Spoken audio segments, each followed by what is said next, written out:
তারেক রহমান ফিরেছেন, এবার শেখ হাসিনাও ফিরবেন। এই যে আপনাদের এতদিনের প্রতীক্ষা, কবে আসবেন নেত্রী, কবে আসবেন, এবার আমি বলে দিচ্ছি নেত্রী খুব শীঘ্রই ফিরবেন।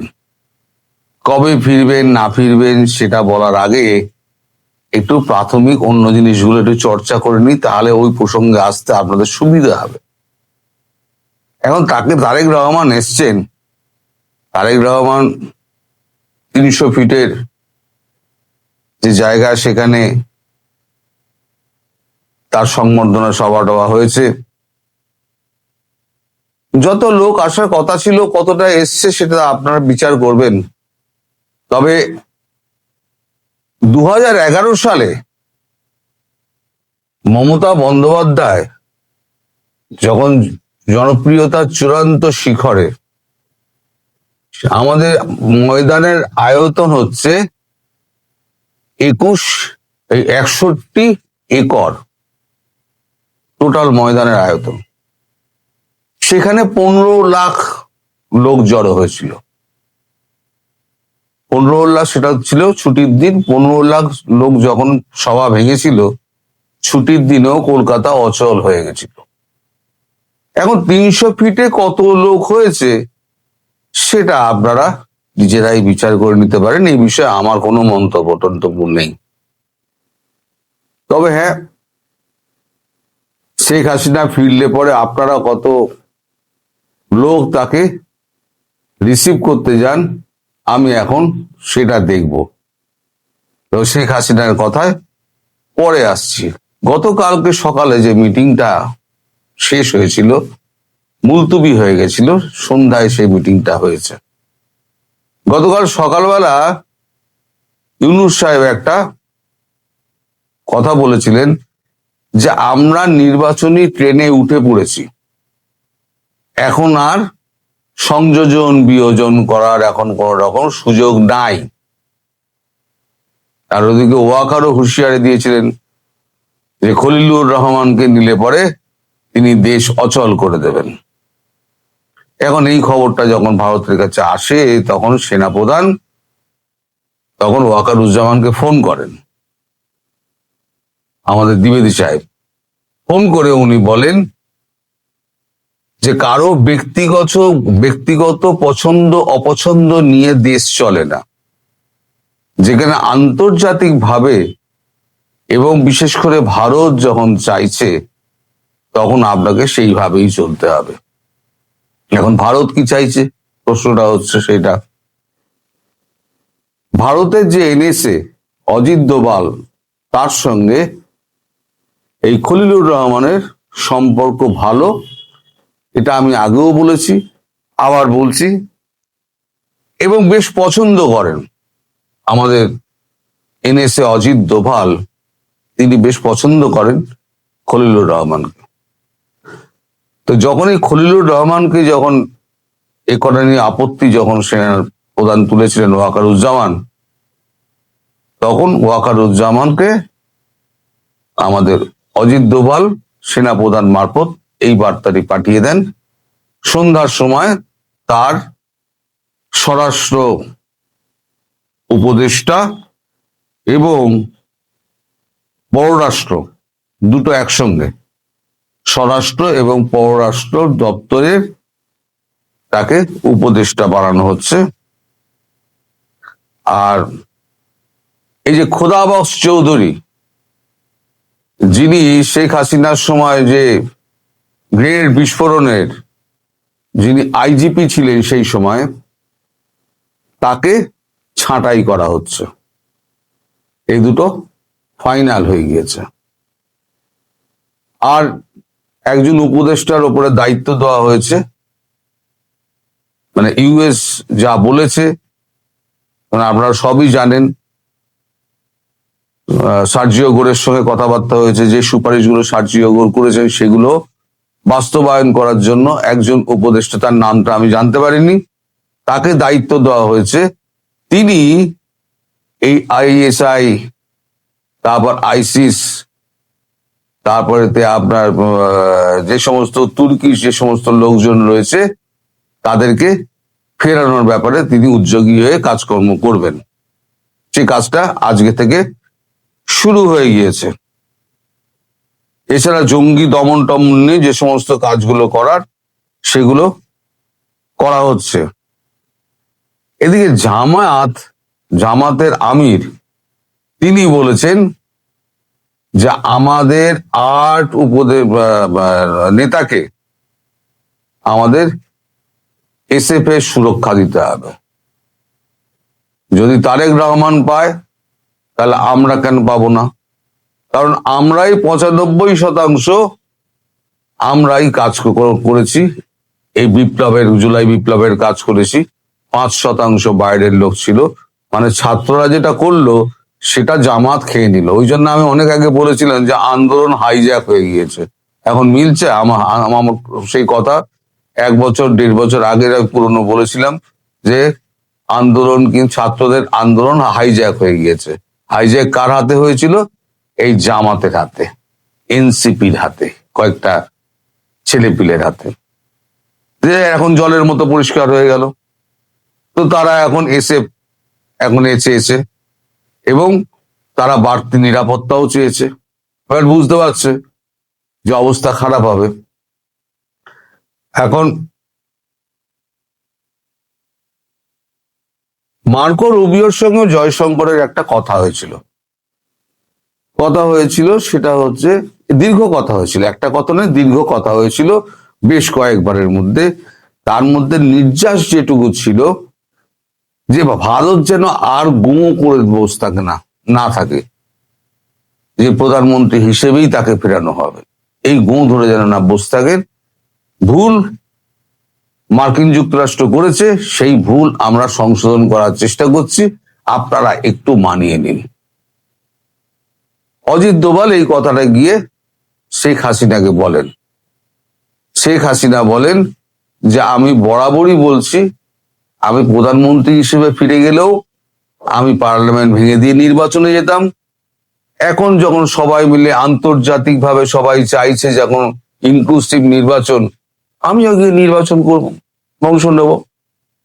নির্বাচনে অংশ নিয়ে আমি যদি জিতি তাহলে পরে আমি আবার প্রধানমন্ত্রী হব, যদি না জিতি তাহলে আমি বিরোধী দলে থাকবো। বিএনপি যদি আসে জিতে, তাহলে পরে বিএনপি থেকে কেউ প্রধানমন্ত্রী হবে। আর বিএনপি যদি না হেরে যায় তাহলে বিএনপি সেখানে হবে কি, বিরোধী দলে বসবে। অংশগ্রহণ জামাতও করুক, আমার আপত্তি নেই। 13 দল করুক, আমার আপত্তি নেই। যত ছোটখাটো দল আছে, কমিউনিস্ট আছে যারা, তারাও সর্বস্তর থেকে লোক এনে ইনক্লুসিভ নির্বাচনটা, অংশগ্রহণমূলক নির্বাচনটা হোক। এইবার যে কথা হচ্ছে যে শেখ হাসিনা তিনি কবে ফিরবেন। দেখুন, তারেক রহমান যখন ফিরেছেন তার আগে মার্কো রুবিও এবং সিআইএর লোকজন তার ওখানে উপস্থিত হয়েছিল বার্চারে, এবং ভারতও গিয়েছিল। ভারতের কিছু রয়ের অফিসার গিয়েছিলেন ওনার সঙ্গে আলোচনা করতে। আপনাদের মনে থাকতে পারে তারেক রহমান ফেসবুকে একটা পোস্ট করেছিলেন যে দেশে তো ফিরতে পারি কিন্তু কিছু বাধা আছে। বাধাটা হচ্ছে ভারতবর্ষ গ্রিন সিগন্যাল দিচ্ছিল না। এটাও মার্কিন যুক্তরাষ্ট্র ভারতবর্ষকে রাজি করিয়েছে, এবং তারেক রহমানের থেকে গ্যারান্টি নেওয়া হয়েছে তিনি দেশে ফিরে শেখ হাসিনার ফেরার ব্যবস্থাটি পাকা করবেন, নতুবা তিনি যেখান থেকে এসেছিলেন সেখানেই আবার চলে যাবেন। তাহলে নির্বাচন কিছু হবে না। ফলে ইউনূসের উইকেটটা তো গেল। এবার ইউনূসের কি হবে? মার্কিন যুক্তরাষ্ট্রকে ভারতবর্ষ একটাই কথা বলেছে, আমি সব মেনে নিলাম, কিন্তু ইউনূস দেশ ছাড়তে পারবে না। ইউনূসকে দেশে থাকতে হবে, দেশে থেকে তাকে কনসিকুয়েন্স ফেস করতে হবে। সে যা উৎপাত করেছে, যা লুটতরাজ করেছে, যা সন্ত্রাস করেছে, এবং যা দেশ ধ্বংস করেছে, যা মানুষ হত্যা করেছে, তার কনসিকুয়েন্স ওকে ফেস করতে হবে। ফলে ইউনূস দেশ থেকে পালাতে পারছেন না, তার তো পদও যাচ্ছে, পদও গেল, বলে না আমও গেল, ছালাও গেল। এবার শেখ হাসিনার প্রসঙ্গে আছি। শেখ হাসিনা, তার সঙ্গে এখন আলোচনা হবে, আলোচনা হয়ে একটা ডেট ফিক্স হবে, এবং তারেক রহমান যেভাবে ফিরেছেন, শেখ হাসিনাও এখানে প্রাইভেট জেটে, ভারতবর্ষে প্রাইভেট জেটে অথবা ইন্ডিয়ান এয়ারফোর্সের একটা বিশাল C-130 দিয়ে তাকে দেশে পাঠানো হবে, প্রোটোকল দিয়ে, পুরো প্রোটোকল দিয়ে, ইন্ডিয়ান এয়ারফোর্সের পাইলট দিয়ে তাকে ঢাকা এয়ারপোর্টে নামিয়ে দিয়ে আসা হবে। তখন আমি দেখব যে আপনারা কত লোক তাকে ভালোবাসেন এবং কত লোক আপনারা মানে সেখানে জমায়েত হন। কবে ফিরছেন না ফিরছেন আমি আগাম আপনাদের বলে দেবো। এতদিন আপনারা অপেক্ষা করেছেন, আমায় বহু ফোন করেছেন, অনেক হতাশা ব্যক্ত করেছেন আমার কমেন্ট বক্সে। আজকে আমি আপনাদের অফিসিয়ালি বলছি, উনি ফিরছেন, বিজয় আসবেই, বিজয় আসবেই।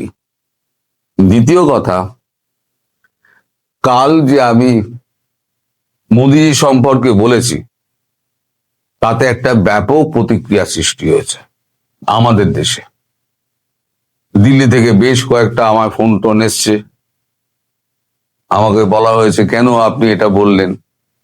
কোনটা আমি বেঠিক বলেছি আপনি বলুন। আপনারা তো বলে দিতে হবে যে আমি কোনটা বেঠিক বলেছি। না, সবটাই তো মানছি, ঠিক আছে, আপনি সবই ঠিক বলেছেন, কিন্তু ওইভাবে হাত জোর করে ধন্য হ প্রভু, এটা বলা আপনার বোধহয় একটু দৃষ্টিকটু হয়ে গেছে। আমি আমার আবেগকে সামলাতে পারিনি। যদি প্রধানমন্ত্রীজি যদি আহত হয়ে থাকেন, তাহলে ব্যক্তিগতভাবে আমি তার কাছে ক্ষমা প্রার্থী, এটাও আমি বলে দিয়েছি। সুতরাং আমি যেটা বললাম, আপনারা শেখ হাসিনার জন্য অপেক্ষা করুন। শেখ হাসিনা ফিরছেন, তিনি অন্তর্বর্তী নির্বাচনে তিনি অংশগ্রহণ করবেন এবং আমি আশা রাখবো তিনি প্রধানমন্ত্রী হয়ে আবার দেশ শাসন করবেন, এবং সেক্ষেত্রে ভারত, রাশিয়া সবাই মিলে অংশগ্রহণ করে আবার বাংলাদেশকে 2-4 বছরের মধ্যে পুরনো জায়গায় ফিরিয়ে দেবে, আর আপনারাও শান্তিতে বসবাস করুন। এর মধ্যে ভারত আর যা যা করার সেগুলো ভারতবর্ষ কি করছে না করছে একটু কাল রাতে দিল্লিতে যে বৈঠকটার কথা বলছিলাম রাতের ভিডিওতে, সেই বৈঠকে আপাতত ঠিক হয়েছে যে দিল্লিতে বাংলাদেশে উপ হাই কমিশনার যারা রয়েছেন তাদের আপাতত ফিরিয়ে আনা হবে, কারণ তাদের উপরে হামলাটা বেশি হচ্ছে জেলায়, দিয়ে ওই মিশনগুলোকে বন্ধ করে দেওয়া হবে। তারপরেতে শেষ হচ্ছে ঢাকা হাই কমিশন। পরবর্তী ক্ষেত্রে ঢাকা হাই কমিশনকে ফিরিয়ে নিয়ে আপাতত কূটনৈতিক মিশন আপাতত পুরোপুরি বন্ধ করে দেওয়া হবে, যেমন পাকিস্তানের মধ্যে সঙ্গে ভারতের বন্ধ আছে। এখন এই খবরটা যখন আমি পোস্ট করলাম, তখনই বিভিন্ন রকমের আমাকে গালাগাল করার তো লোকের অভাব নেই। গাঁজাখোর, বজ্জাত, ফেরেববাজ, একজন খুব সুমিষ্ট ভাষায় আমায় লিখেছেন, কি পাগলের মতো কথা বলেন মশাই, এই আমাদের পোশাক রপ্তানি শিল্পে আমরা দ্বিতীয় আর ভারতবর্ষ অষ্টম, আর আমরা যা রেমিটেন্স পাই তাতেই আমাদের চলে যাবে। তা আমি যখন উত্তর দিতে গেলাম, দেখলাম পট করে ওটা বেরিয়ে চলে গেল। আমি জানি না উনি পরে ডিলিট করে দিয়েছেন কিনা, আমি উত্তর দেওয়ার সময় পেলাম না, তার নামও দেখতে পাইনি, তাই তাকে আমি ভিডিওতেই উত্তরটা দিচ্ছি যে আমি যেখানে লিখেছি যে বহির্বিশ্ব থেকে বিচ্ছিন্ন হয়ে বাংলাদেশ একা একা কি করে বাঁচবে এবার আমি দেখব। শুধুমাত্র পোশাক শিল্প রপ্তানি করে আর রেমিটেন্স দিয়ে দেশ চলে না। আর পোশাক শিল্প রপ্তানি কোথা দিয়ে হবে? অর্ধেক জায়গা মানে ম্যাক্সিমাম জায়গাটাই তো ভারতবর্ষ ছিল। খাদ্যশস্য আপনারা স্বয়ংসম্পূর্ণ নন। জল আমাদের উপর নির্ভর করতে হচ্ছে। এই ফেব্রুয়ারি মাসে যদি জল আমরা চুক্তি মানে রিনিউ না করি, আপনারা জল পাবেন না, কারণ ভারতবর্ষ উপরে আপনারা নিচে। এবার বাকি হচ্ছে ব্যবসা বাণিজ্য। আপনার দেশের যা অবস্থা, তাতে কি আপনারা আশা করেন যে আপনার দেশের কারখানাগুলো আবার পুনরায় খুলবে? বিদেশি বিনিয়োগ ছেড়ে দিন, দেশের বিনিয়োগ কি আপনারা আবার সুনিশ্চিত করতে পারবেন? পারবেন না। খাদ্য সংকট দেখা দেবে, অর্থ সংকট দেখা দেবে, জল সংকট দেখা দেবে, বিদ্যুৎ সংকট দেখা দেবে। একের পর এক যখন ঘাড়ের ওপর পড়বে, তখন কে মূর্খ আর কে বুদ্ধিমান তখন কিন্তু পরিষ্কার হিসেব হয়ে যাবে। শুধুমাত্র পোশাক শিল্প রপ্তানি করে বিশ্ব চালানো বা দেশ চালানো যায় না। তাহলে পরে আমেরিকা একা একাই বেঁচে থাকতো। একটা প্রশ্ন উঠেছিল ভারতের সঙ্গে আমেরিকার যখন গন্ডগোল হয়, আমেরিকাকে ছাড়া সারা বিশ্ব বাঁচবে, আমেরিকা কি সারা বিশ্ব ছাড়া বাঁচতে পারবে? রাজনৈতিক ক্ষেত্রে, দেশের ক্ষেত্রে সেই একই ব্যাপার, একে অপরের ওপরে নির্ভরশীল। আমরা যে বাংলাদেশের ওপরে কিছুটা নির্ভরশীল ছিলাম না তা নয়, আমরা কিছুটা নির্ভরশীল ছিলাম, কিন্তু তুলনায় কম। আমরা যদি 10% হতাম, 90% আপনারা হতেন। আপনারা কি এমন উৎপাদন করেন আমায় বলুন যে ভারতবর্ষ এবং বিশ্বে আপনারা সাপ্লাই করবেন এই পোশাকটা ছাড়া? কি এমন আছে? এবার সি রুট ধরে যদি আপনারা ওই পোশাক সাপ্লাই করেন, তাহলে পরে দামের ক্ষেত্রে আপনাদের যা কম্পিটিটিভ রেট কি আপনারা দিতে পারবেন? দিতে পারবেন না। ফলে এই যে দ্বিতীয় স্থানের গর্ব যেটা করছেন না, দেখবেন একেবারে অন্তিম স্থানে নেমে আসবে, আর বাংলাদেশের পোশাক শিল্পের বাকিটাও ধ্বংস হয়ে যাবে। আপনারা নিজে হাতে ধ্বংস করবেন। তা যাই হোক, ওনার কথার অনেক জবাব দিয়েছি, এবার আসল ঘটনায় আসা যাক। ভারতবর্ষ ঠিক করেছে ধীরে ধীরে ধীরে ধীরে পাকিস্তানের সঙ্গে ভারতের যে সম্পর্ক, বাংলাদেশের সঙ্গে ভারতের সেই সম্পর্কই বজায় থাকবে। শেখ হাসিনা গতকালকে একটা মন্তব্য করেছেন, এই নাইকিতে একটা সাক্ষাৎকার দিয়েছেন। সেখানে তিনি বলেছেন যে এই সমস্ত কিছুর জন্য দায়ী হচ্ছে ইউনূস সরকার। তিনি জেনে বুঝে সমস্ত কিছু সন্ত্রাসবাদীদের জেল থেকে ছেড়ে দিয়েছেন এবং সন্ত্রাসবাদীদের হাতে দেশটাকে তুলে দিয়েছেন। ভারতবর্ষ বন্ধু দেশ, 15 বছর আমরা বন্ধু ছিলাম। আবার আমি যখন ফিরে যাব, তখন নিশ্চয়ই আমার সঙ্গে ভারতবর্ষের সম্পর্ক আবার সুস্থির হয়ে যাবে। অবশ্যই হবে।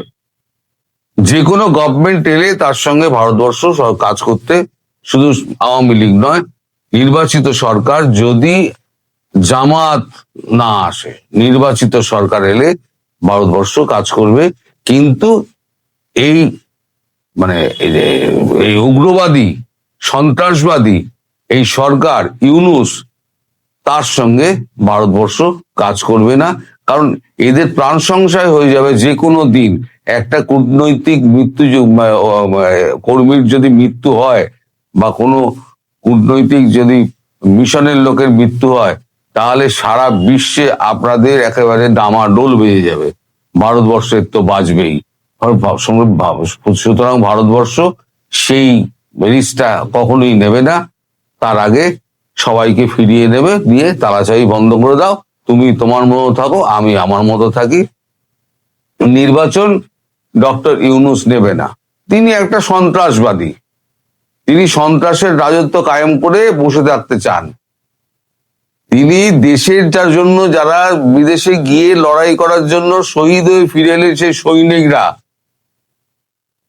তাদের স্টিলের বাক্সে করে ফিরিয়ে এনেছে।